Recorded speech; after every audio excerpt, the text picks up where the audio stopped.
Iremos iniciar a leitura do livro O Propósito da Família, escrito por Luciano Subirá. Capítulo 8. O que é o casamento? Além de entendermos o casamento como uma aliança, que é um dos seus significados primários, precisamos compreender, à luz da Bíblia, o que mais é o casamento aos olhos de Deus. Vamos considerar agora o que podemos saber acerca do matrimônio através da revelação da sua palavra. Uma instituição divina. O casamento não é um sacramento da igreja, é uma instituição divina e, como tal, deve ser respeitado, pois é santo pelo propósito divino a que serve. Não é uma cerimônia a ser realizada na igreja. Na verdade, não existe nas Escrituras nenhuma instrução acerca de se fazer uma celebração religiosa de casamento. Tudo que a palavra de Deus fala é acerca das bodas ou festa. Há várias menções bíblicas de bodas, de casamento, como a de Jacó, a de Sansão e as bodas de Caná. Quando Jesus esteve no casamento, participou da festa, mas nada sugere uma celebração religiosa. Por outro lado, também não há nada que nos proíba de agir assim. Não nos opomos a ele, e como igreja local, também a realizamos, mas nosso ponto de vista é que esta cerimônia é apenas uma solenidade importante para aqueles que querem Deus no centro do lar. Não vemos tal cerimônia como sendo a união espiritual. Podemos afirmar que, desde o início da criação de Deus, não quis que o homem vivesse sozinho. Foi ele que criou o homem e a mulher e determinou que deixassem seus pais e que se ajuntassem, constituindo família, e os abençoou para que pudessem ter filhos. No livro de Gênesis, capítulo 2, versículo 18 até o 24, a palavra de Deus diz assim: Disse mais o Senhor Deus: Não é bom que o homem esteja só. Far-lhe-ei uma auxiliadora que lhe seja idônea. Havendo, pois, o Senhor Deus formado da terra todos os animais do campo e todas as aves do céu, trouxe-os ao homem para ver como este lhe chamaria. E o nome que o homem desse a todos os seres viventes, esse seria o nome deles. Deus deu nome, o homem, a todos os animais domésticos, às aves do céu e a todos os animais selváticos. Para o homem, todavia, não se achava uma auxiliadora que lhe fosse idônea. Então, o Senhor Deus fez cair pesado sono sobre o homem, e este adormeceu. Tomou uma das suas costelas e fechou o lugar com carne. E a costela que o Senhor Deus tomou ao homem, transformou-a numa mulher e lhe a trouxe. E disse o homem: Esta, afinal, é o osso dos meus ossos e carne da minha carne. Chama-se-á varoa, porquanto do varão foi tomado. Por isso, deixa o homem pai e mãe e se une à sua mulher, tornando-se os dois uma só carne. Há algumas coisas importantes a serem destacadas acerca do casamento como uma instituição divina. A primeira delas é que depois de cada etapa da criação, vemos a Bíblia afirmando: E viu Deus que era bom. Mas quando fez o homem, Deus mesmo declarou: Não é bom que o homem seja só. O único momento em que o Criador reconhece que algo que fez não estava bom ou completo foi quando o homem estava sozinho. Só vem a ficar de fato bom quando Deus cumpre seu propósito inicial e faz a mulher. O casamento é ideia e criação de Deus. E o homem só viverá bom se acertar os desígnios e propósito de seu Criador, sujeitando-se a eles, A segunda coisa a ser destacada é que Deus disse: far-lhe-ei uma auxiliadora que lhe seja idônea. O homem, de modo geral, tem feita dificuldade de aceitar Jesus. E isto para não mencionar a enorme dificuldade de pedir ajuda. Contudo, desde o início, o Criador reconheceu que ele precisava de ajuda e criou a mulher com status de ajudadora. O que, além de comprovar que o marido necessita ser ajudado, também deixa claro que Deus planejou que fosse a esposa quem o ajudasse. O casamento é uma parceria fantástica instituída por Deus, com o propósito de que marido e mulher se apoiem mutuamente e alcancem juntos seus alvos e objetivos. A Bíblia diz que a mulher deve submeter-se ao seu marido.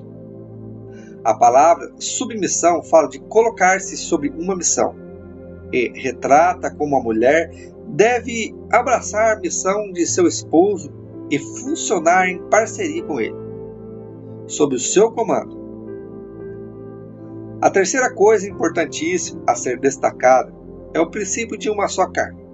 Deus determinou que o homem deixe pai e mãe,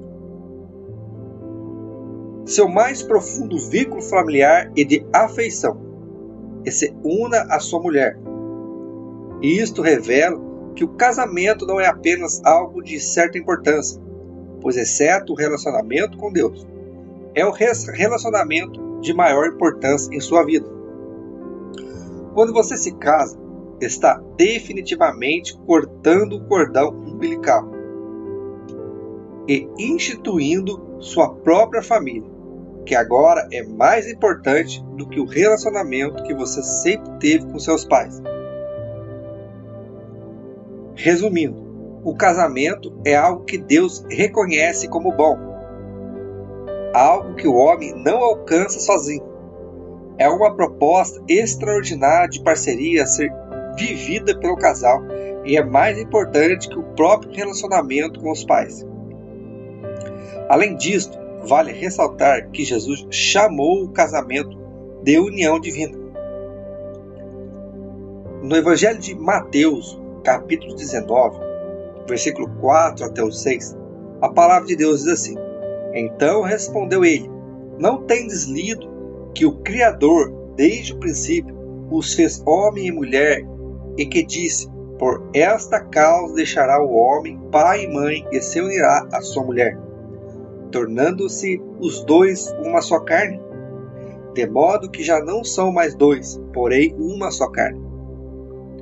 Portanto, o que Deus ajuntou, não o separe o homem.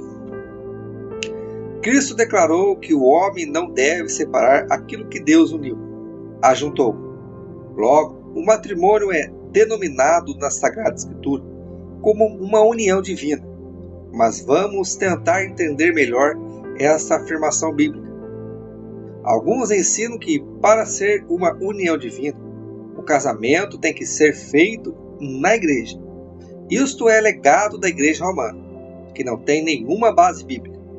Outros espiritualizam ainda mais esta afirmação, e este argumento tem sido muito usado pelos que querem um novo casamento. Declaro que não foi Deus quem os uniu, que não houve direção de Deus ou uma aprovação celestial para seu casamento. Alguns chegam ao ponto de dizer que foi o diabo quem os uniu, pois uma relação que a Bíblia chama de união divina não pode ser tão infernal como a que eles vivem. Se essas afirmações fossem verdadeiras, não poderíamos dizer que todo casamento é uma união divina. E qualquer um que dissolvesse seu matrimônio poderia lançar mão deste argumento, alegando que não foi de fato uma união divina. Como não existe uma máquina testadora de união divina para comprovar o que dizem, nada se poderia dizer em contrário. Portanto, é de suma importância compreender o que significa a expressão "o que Deus ajuntou".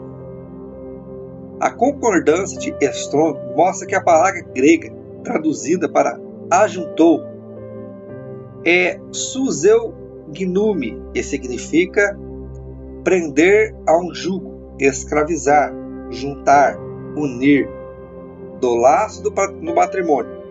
Esta palavra por si já apresenta um significado muito forte, mas o entendimento dela vai ainda além.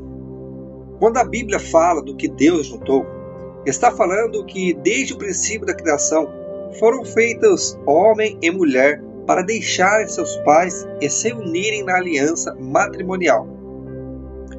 Esta frase, o que Deus juntou, fala da instituição divina do casamento, fala do estabelecimento universal do matrimônio. Entre homem e mulher não existe esta coisa de dizer, não sei se foi Deus quem nos uniu. Quando o homem ou a mulher se casam, estão entrando numa união divina. Não importa se o casamento não foi feito na igreja, não importa se não são crentes, não importa nem mesmo se o casamento foi realizado numa cerimônia do ocultismo com demônios sendo invocados. Ao se casarem, não importa onde nem sua fé, o homem e a mulher entram numa instituição que Deus criou. Qualquer pessoa que se casou entrou numa união divina. A escolha é sua. Não há outra forma de entendermos isto, pois Deus não casou você e nem ninguém. Nós escolhemos com quem nos casamos. O livre-arbítrio é uma verdade em relação à nossa salvação e também em relação ao matrimônio. Paulo disse aos irmãos de Coríntios, no capítulo 7, versículo 39. A mulher está ligada enquanto vive o marido. Contudo, se falecer o marido, fica livre para casar com quem quiser, mas somente no Senhor. Nota a expressão para casar com quem quiser. A Bíblia não diz com quem Deus quiser, mas com quem a própria pessoa quiser. A única restrição bíblica que diminui o universo de escolha é revelada pelo princípio, mas somente no Senhor. No Velho Testamento, temos situações que ilustram bem esta verdade. Um dos cabeças da tribo de Manassés, chamado Zelofeade, teve 5 filhas e nenhum filho. Mas suas filhas reivindicaram o direito de serem incluídas como herdeiras e foram ouvidas, não só por Moisés, como também pelo próprio Senhor. Porém, na hora de se repartir a terra prometida em herança, os cabeças da tribo de Manassés vão a Moisés e dizem que se as filhas de Zelofeade se casassem com homem de outras tribos, a herança da tribo diminuiria. E a resposta que Moisés traz da parte de Deus para esta questão é a seguinte. Se encontra no livro de Números, capítulo 36, versículo 6 até o 8. Esta é a palavra que o Senhor mandou acerca das filhas de Zelofeade, dizendo: sejam por mulheres a quem bem parecer aos seus olhos, contando que se casem na família da tribo de seu pai. Assim, a herança dos filhos de Israel não passará de tribo em tribo, pois os filhos de Israel se hão de vincular cada um à herança da tribo de seus pais. Qualquer filha que possuir alguma herança das tribos dos filhos de Israel se casará com alguém da família da tribo de seu pai, para que os filhos de Israel possuam cada um a herança de seu pai. A ordem divina é clara. Case com quem bem parecer aos seus olhos. Ou seja, case-se com quem quiser, pois a escolha nos foi facultada. É uma decisão nossa, porém, há um fator limitante. Contanto que se case na família de seu pai. Hoje o padrão divino não é diferente. Podemos nos casar com quem quisermos, desde que seja dentro da família de nosso Pai Celeste, ou seja, no Senhor. A quebra deste princípio é chamada de jugo desigual e é condenada nas Escrituras, que determinam que o matrimônio deve ser vivido com alguém que partilhe de sua fé no Senhor. No livro de 2 Coríntios, capítulo 6, versículo 14 até o 16, a palavra de Deus diz assim: Não vos ponhais em julgo desigual com os incrédulos, porquanto que sociedade pode haver entre a justiça e a iniquidade, ou que comunhão da luz com as trevas, que harmonia entre Cristo e o maligno, ou que união do crente com o incrédulo, que ligação há entre a santuário de Deus e os ídolos? O que chamavam de jugo desigual era a tentativa de pôr animais diferentes debaixo do mesmo jugo para puxarem o arado, tipo um boi e um jumento. O passo dos animais eram diferentes, bem como a altura deles, a sua força e etc. E as escrituras dizem que colocar um crente e um descrente sobre o mesmo jugo matrimonial não tem consentimento de Deus. As palavras sociedade, comunhão, harmonia e união são utilizadas neste texto bíblico para descrever o que está debaixo do mesmo jugo. Além do princípio bíblico de que se torna uma só carne, os contrastes feitos também são muito claros. Justiça versus iniquidade, luz versus trevas, Cristo versus maligno, crente versus incrédulo. Por que se unir a alguém que, além de poder estar sob maldição, ainda está sobre o senhorio do reino das trevas? Tenho visto pessoas quebrarem esse tipo divino, alegando que vão ganhar essas pessoas para Jesus. Costumo recomendar, é melhor convertê-lo primeiro. A Bíblia diz, no livro de 1 Coríntios, capítulo 7, versículo 16, Pois como sabes, ó mulher, se salvarás teu marido? Ou como sabes, ó marido, se salvarás tua mulher? O casamento de um cristão tem que ser feito no Senhor. O significado desta expressão não é na igreja, nem tampouco com cerimônia cristã.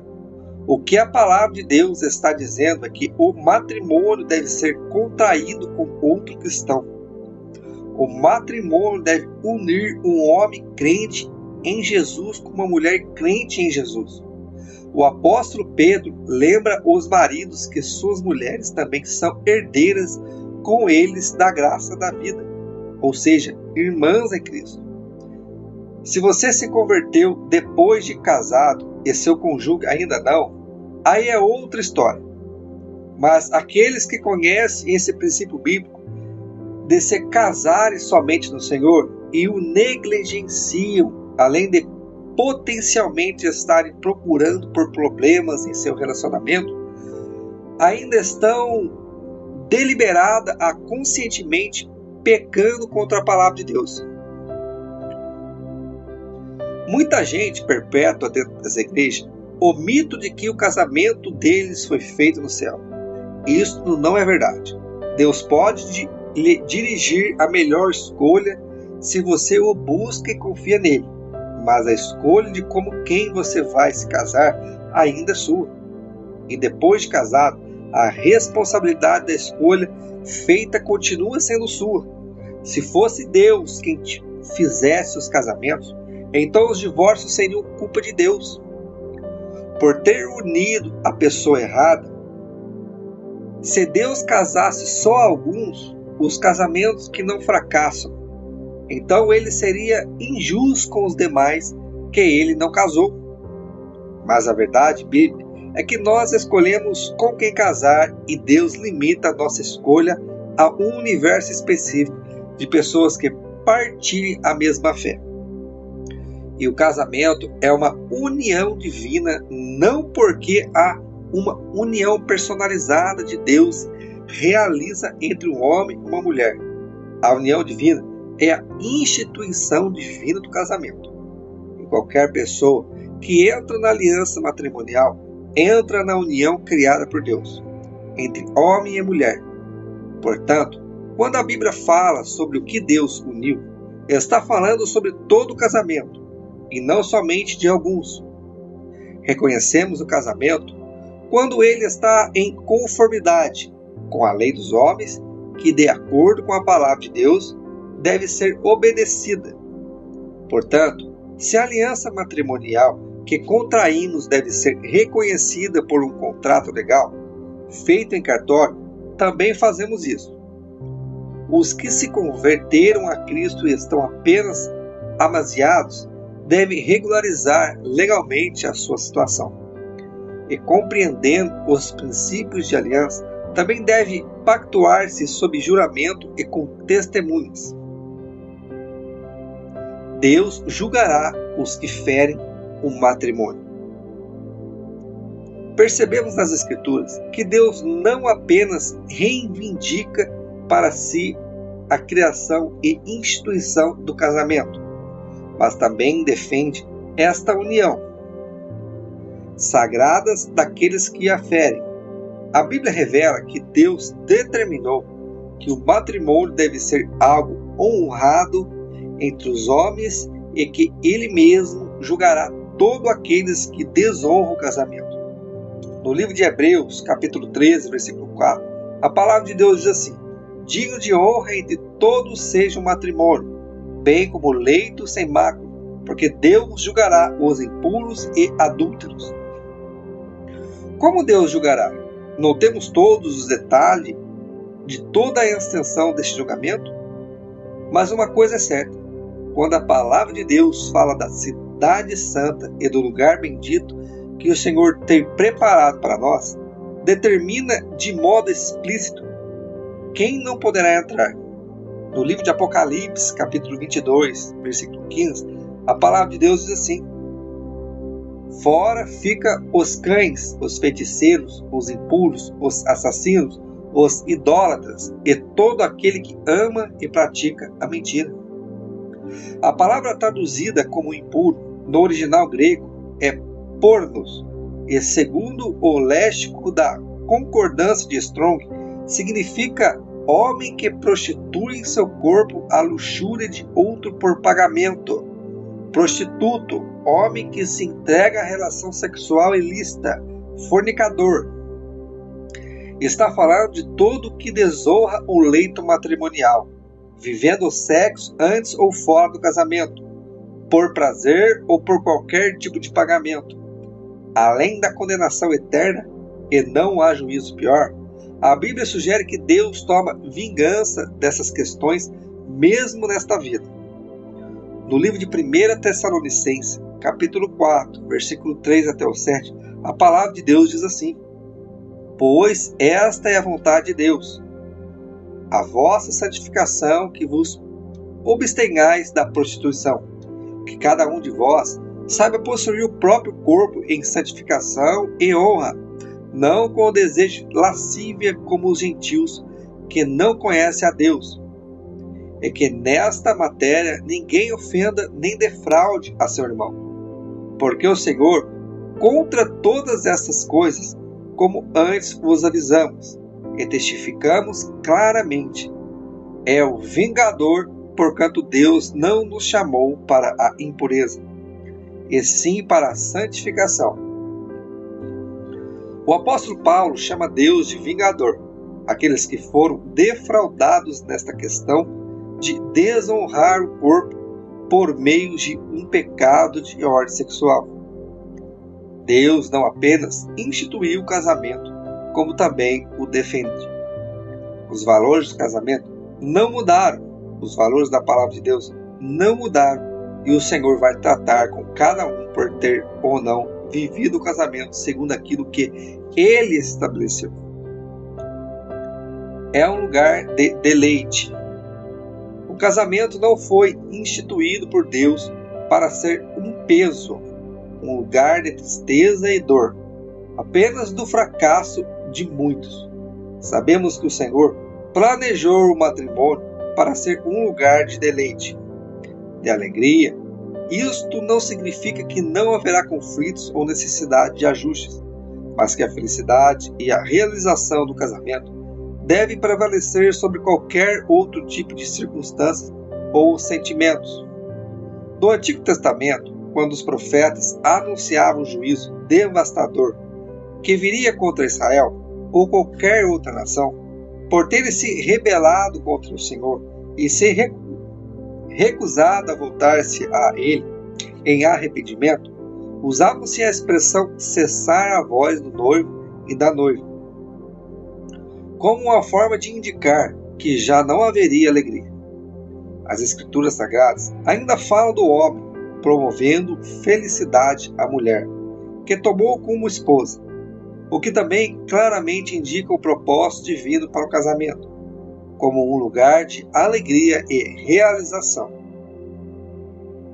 Deleite físico.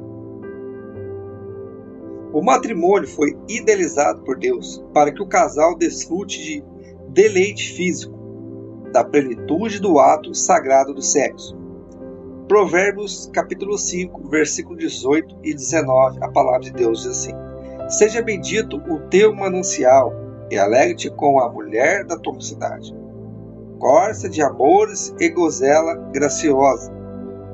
Sacie-te os seus seios em todo o tempo, e abriaga-te sempre com suas carícias.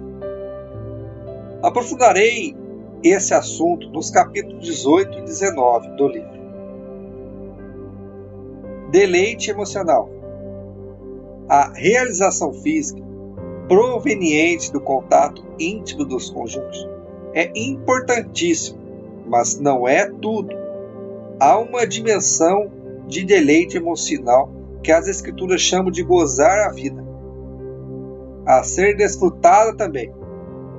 Envolve a alegria de se construir o lar juntos, gerar e criar filhos, envelhecer juntos em bela amizade e parceria, adquirir e conquistar bens materiais e outros alvos.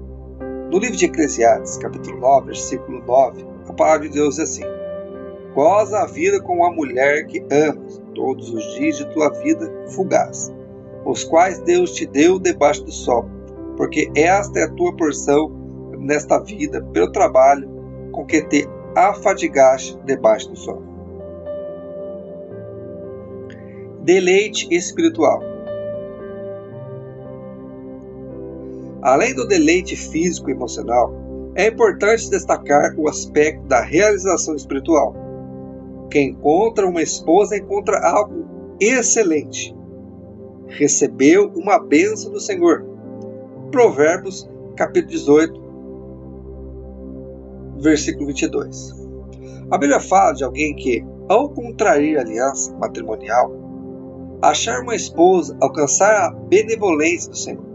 A palavra traduzida por benevolência no original grego é ratisson, e de acordo com a concordância de Strong, significa prazer, deleite, favor, boa vontade, aceitação.